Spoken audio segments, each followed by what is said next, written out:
All right, I apologize for that. So we had a slight intermission there. So we left off with coming up with our answer for N. Okay, so N is going to equal our number of moles. Okay, so that's going to be 1.25 moles. So then we'll have our R value, which if we look on our equation here, our R value is 0.08206. Okay.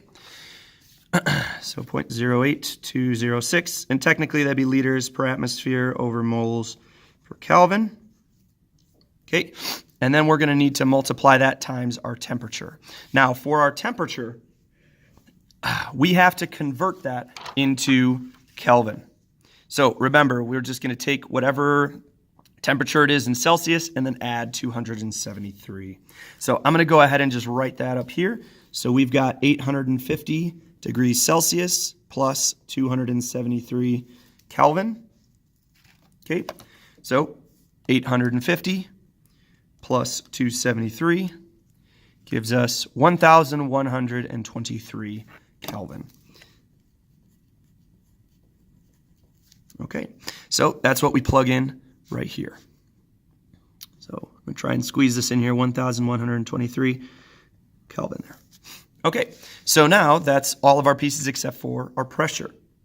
So now we just divide everything by 5 atmospheres.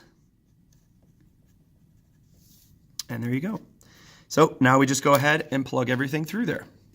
So if we look, okay, we've got 1.25 times 0.08206 times 1,123.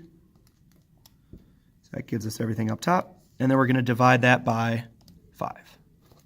So that gives us 23.04, if we round to 2 decimal places, liters. And that's liters of NH3. Okay. Now we need to be careful to make sure that we include this mole bridge here back because I also saw some people just plugging in their answer for moles here for oxygen.